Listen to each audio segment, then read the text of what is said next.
Baik, bismillahirrahmanirrahim. Assalamualaikum warahmatullahi wabarakatuh, teman-teman semua.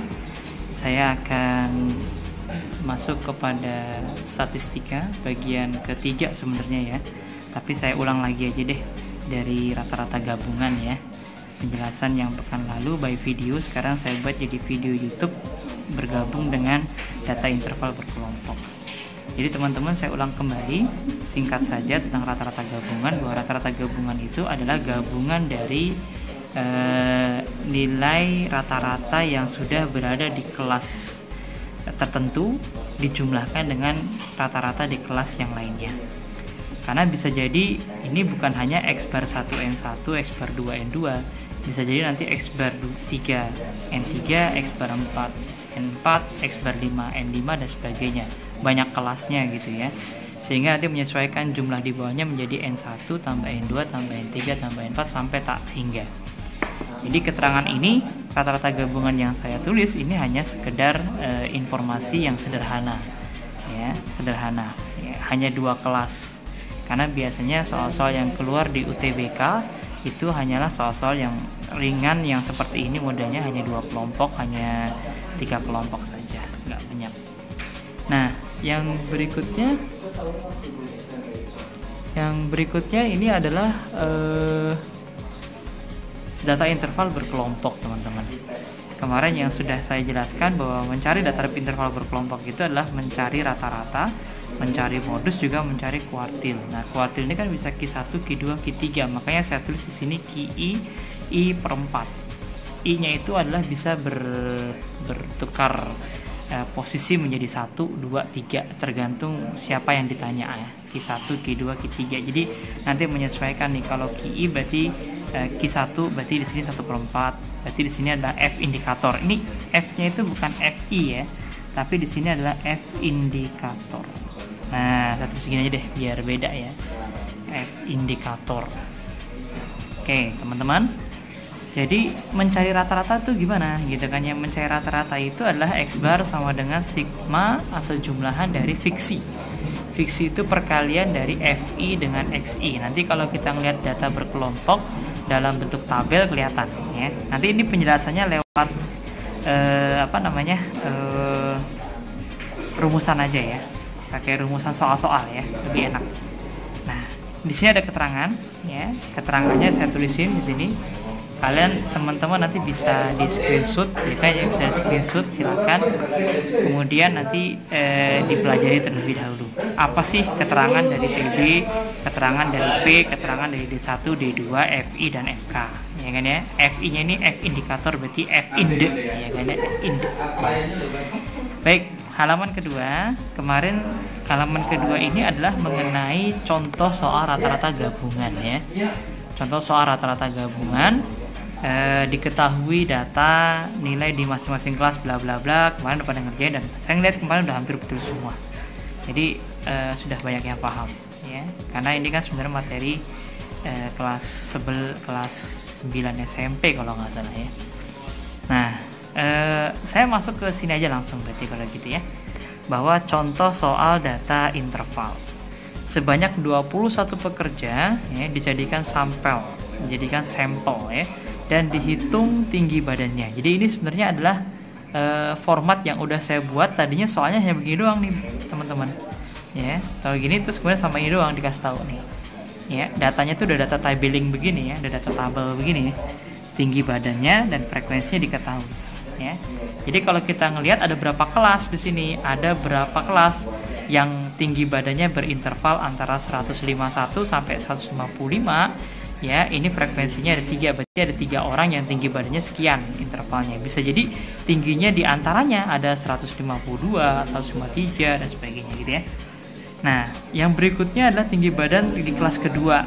Di kelas kedua itu berarti frekuensinya 4 orang, ada 4 orang. Frekuensi di kelas ketiga ada 4 orang, dan berikutnya ada 5, ada 3, ada 2. Ya, sampai tinggi badannya 176 sampai 180. Jadi maksimal 180, terkecil 151. Itu intervalnya. Nah, teman-teman, diminta untuk mencari, hitunglah rata-rata tinggi badan. Ya, kalau datanya kelompok biasa itu kan nggak pakai interval, gampang tinggal dikali doang ya. ya kan, dikali dulu waktu di SMP gitu kan, dikali, namanya adalah FI dengan perkaliannya X nya gitu ya, nilainya dapat berapa dijumlahin dibagi dia gitu kan ya, dibagi jumlah frekuensi. Nah bedanya kalau di rata-rata ya kan ya, kita harus nyari yang namanya pertengahan dulu nih, antara 151 sampai 155 ya. Nanti di antara 151 sampai 155 itu kan kita bisa cari XI namanya. Nah itu makanya disebut tadi rumusnya adalah fiksi ya kan ya. Kita nyari di sini namanya XI nya. Ini XI nya di sini, kita cari XI nya ya. Siapa XI? X itu adalah nilai tengah ya. Nanti kita cari di antara nilai 151 sampai 155. Itu cara menghitung rata-rata. Disuruh menghitung modus, disuruh menghitung Q1, Q2, Q3, berarti QI ya kan ya. Q tadi kan terdistribusi jadi 1, 2, 3 masalahnya kan. Nah kalau Q2 itu berarti media, betul kan? Masih ingat ya? Oke, lanjut berikutnya adalah ini soalnya ya. Ini soalnya teman-teman, kita bisa lihat lihat. Nah jadi soal tadi diperhatikan, tadi yang soal ini di screenshot dulu, kalau bisa di screenshot dulu ya kan ya, terus kemudian disalin dulu ya kan ya, kemudian dilihat. Nah ini pertanyaan dari soal nomor 1, jawaban dari soal nomor 1 yaitu mencari rata-rata. Rumusnya adalah fiksi per FI. Siapa XI? XI itu nilai tengah ya kan. Dapat 153 dari mana Pak? Dapat 158 dari mana Pak? Dapat 163 dari mana Pak? Hitung aja pakai jari ya. 151, 155, 151, 152, 153, 154, 155. Siapa tengahnya? Ya, tengahnya berarti sama dengan 153. Letaknya di sini tadi kan? Itu sama dengan fiksi. Ya. 156 sampai 160, 156, 157, 158, 159, 160. Tuh tengah-tengahnya, ya nggak? Nah, itu sama dengan, itu cara mudah untuk mencari nilai fiksi. Atau Pak, saya punya cara lagi yang lain, dijumlahin aja Pak, 151 dengan 155, dapatnya sama dengan berapa tuh? 206 ya kan ya. Dapatnya 206 dibagi 2 berarti sama dengan 153 ya. Bisa dipahami begitu ya. Langkah berikutnya apa? Setelah kita dapat XI ya, semuanya dikaliin, FI dengan XI dikali, dapatnya fiksi ya. 459, 4 kali 158, 632 dan seterusnya ke bawah dijumlahin, dapatnya 3458 ya. FI juga sama dijumlahin 21. Nah yang saya lingkarin biru itu ya, kemudian dibagi, dapat rata-rata namanya 164,67. Ini cara pertama mencari rata-rata yang paling mudah menurut saya untuk bisa dihafalkan rumusnya. Jadi nggak perlu pakai cara kedua, ngabisin energi ya, ngapalinnya juga ngabisin energi. Berikutnya kita modus ya. Nah modus ini adalah mencari nilai terbanyak, mencari yang terbesar, mencari yang paling sering muncul. Nah rumusnya tadi apa? TB ditambah D1 per D1 tambah D2 kali P ya kan. Nah caranya gimana langkahnya? Ikuti langkah-langkah ini, 1, 2, 3, 4, 5, ikuti langkah-langkahnya. Ini paling gampang nyari TB ya. Pertama cari frekuensi terbesar. Datanya di sini ada nih ya, saya langsung klik ke kiri aja ya. Nah, karena datanya sama, saya tinggal kita cari yang pertanyaannya beda-beda. F terbesarnya siapa? Frekuensi terbesar 3, 4, 4, 5, 3, 2, paling gede dia ya kan ya, 5 paling besar kan, 5 ini paling besar. Nah kalau 5 paling besar berarti pilih di sini F terbesarnya sama dengan 5. Kemudian langkah berikutnya adalah geser paling kiri dari angka 5, yaitu dapat 166 ya. 166 ini kemudian dikurangi 0,5 ya, dikurangi 0,5, geser paling kiri dapat 166 dari angka 5 tadi, lalu dikurangi 0,5, dapatnya TB. TB itu namanya tepi bawah, tepi bawah kelas yang ingin dituju. Saya kasih tanda ya, saya kasih tanda ini nama dengan TB itu ya. Yang saya kasih tanda ini nanti semuanya masuk ke sini semua, ke rumus D1 itu adalah frekuensi terbesar tadi ya, 5 ini tadi, ini namanya frekuensi indikator nih ya, kalau bahasanya di KI ya, itu namanya frekuensi indikator dia. Dia ini adalah patokan ya, 5 ini dikurangi atasnya ya kan ya, 5 dikurangi atasnya, jangan ke atas banget, jadi di atasnya dia langsung persis, 5 dikurangi atasnya namanya D1. Ini ya 1, karena 5 kurang 4 sama dengan 1. D2 itu adalah 5 yang ini dikurangi bawahnya ya, D2 ini sini D2 ya kan ya, ini D1 ke atas, ini D2 ke bawah, 5 kurang 3 dapatnya 2, saya kasih tanda set ya kan ya, F terbesar dikurangi F bawahnya, F terbesar dikurangi F di atasnya. Jadi saya kasih keterangan di sini ya, nanti kalau kurang gede zoom in. Yang kelima, P-nya interval, hitung pakai jari. Ya, sama kayak tadi. 151 ya, 151 sampai 155 hitung jarinya. 151, 152, 153, 154, 155. Itu semua sama, jaraknya 5 semua. Ya kan ya, 156 sampai 160 juga 5. 160 sampai 165 juga 5. Jadi kita hitung intervalnya sama dengan di 5. P itu interval. Masukin ke rumus ya, TB-nya masuk sini, D1-nya masuk sini, D1-nya lagi masuk sini, D2-nya masuk sini, P-nya masuk sini. Yang dikerjain dalam kurung dulu, D1 per D1 tambah D2 ya. 1 tambah 2 3, berarti 1 per 3 dikali 5. 5 per 3, 5 per 3 sama dengan berapa? Hitung. Saya udah hitung nih pakai kalkulator ya. 165,5 tinggal dijumlahin sama yang 5 per 3, dapatnya 167,17.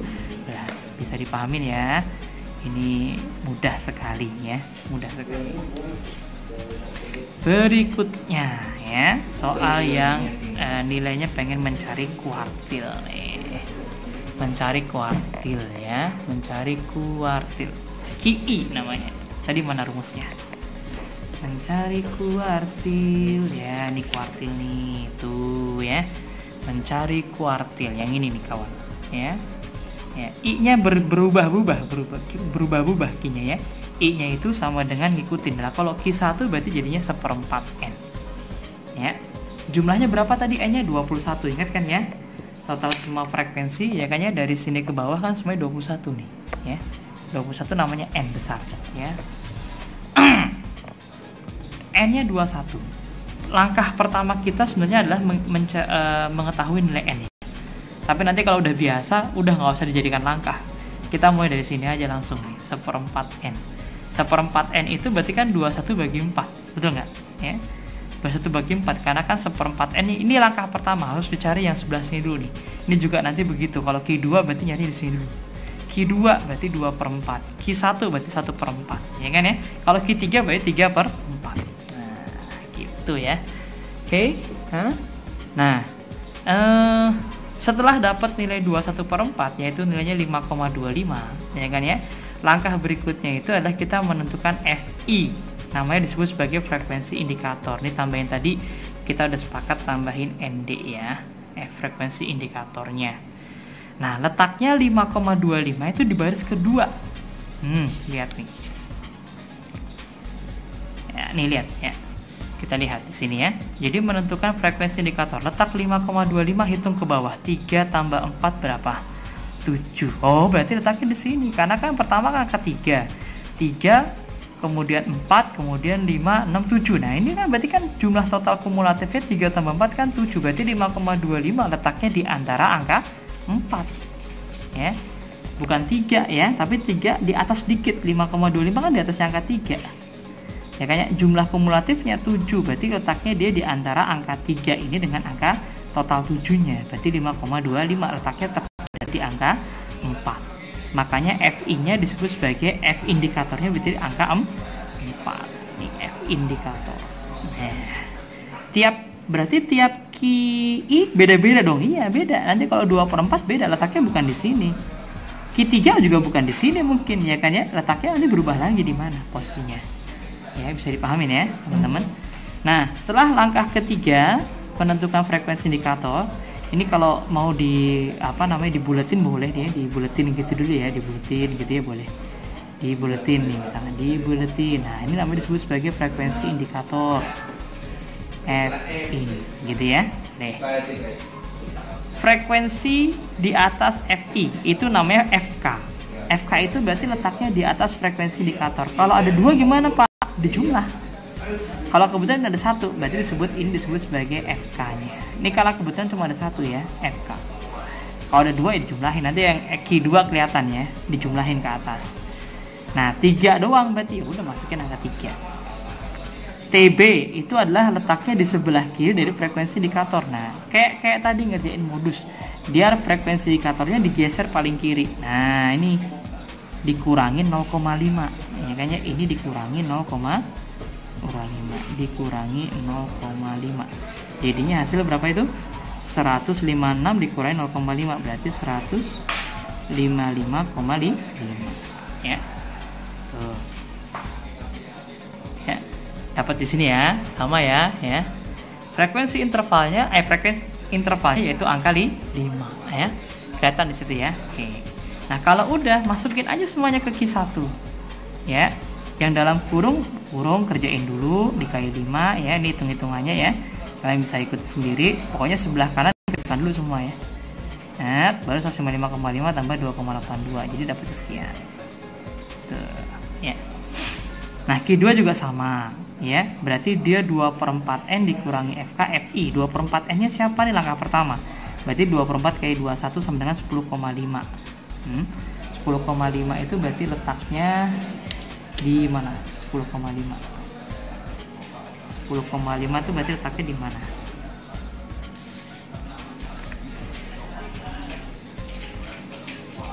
Bentar ya. Kita lihat nih. Lihat di sini. 10,5 itu letaknya di sini. Ya, seperti ini ya.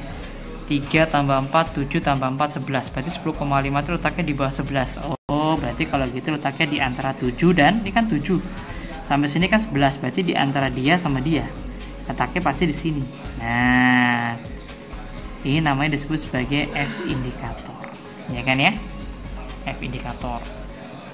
FK-nya jumlahin ke atas. Ya, ini namanya FK. Dijumlahin namanya FK. Dijumlahin 3 tambah 4 berarti 7. Ini ya. TB 161 dikurangi 0,5 karena dia letak geser ke kiri dari F indikator, berarti di sini. Nah, nih. Dikurangi 0,5 dapatnya 160,5. P-nya sama 5 semua ya. Tinggal dimasukin dapat nilainya sama dengan sekian. Nah. Ya. Begitu pula juga dengan Q3. Nah, Q3 nanti kalian bisa proses ya, dicari ya kan dengan langkah-langkah yang tadi sama. Silahkan nanti di perdalam ya. Nah, setelah ini nanti kalian bisa simak ya, dipahami, diulang-ulang lagi, direview lagi dari part 1-nya statistik. Ini anggap aja sebagai part 2-nya statistik ya. Nanti kalian pahami, diulang-ulang lagi, data interval berkelompok itu seperti ini, data tunggal seperti apa ngertinya. Nah, itu kemudian nanti bisa latihan ya. Setelah ini bisa latihan. Saya akan berikan latihan biar kalian terbiasa dengan berhitung pola-pola berhitung statistiknya. Nah, selepas ini ya, selesai kita latihan semuanya, ngumpul tugas semuanya yang belum ngumpul tugas silakan ngumpul tugas. Ya, absen juga, yang tidak pernah absen apalagi ya, mungkin nanti ada penilaiannya kurang lah jelas ya. Ya, saya berharap kita adalah disiplin ya, agar semua pemahaman itu utuh gitu ya dari awal sampai akhir. Kalau kita masuk dari awal sampai akhir, ya saya jamin insya Allah pasti paham. Ya kan, kalau saya terputus-putus ya nggak bisa. Gimana dong? Berarti biar paham ya udah ngulang aja, lihat lagi ya di YouTube saya statistik bagian 1, statistik bagian 2 biar nyambung. Makanya kalau udah nyambung enak belajarnya tuh. Ya. Nah di situ ya. Pertama tugas, ya kan, yang kedua kehadiran. Saya cuma butuh 2 itu aja untuk kontrak belajar kita ya. Jadi tugas dan kehadiran. Kalau nggak ada tugas, ada kehadirannya, ya masih lumayan lah gitu ya. Tapi kalau nggak ada tugas juga, nggak ada kehadiran, nggak ada tugas, ya masih lumayan juga gitu. Tapi dua-duanya kalau nilainya, kalau semuanya ada semua, ya itu bagus sekali nilainya. Ya, begitu aja mungkin dari Pak Deki. Terima kasih atas perhatian teman-teman semuanya. Wabillahi taufiq wal hidayah. Assalamualaikum warahmatullahi wabarakatuh.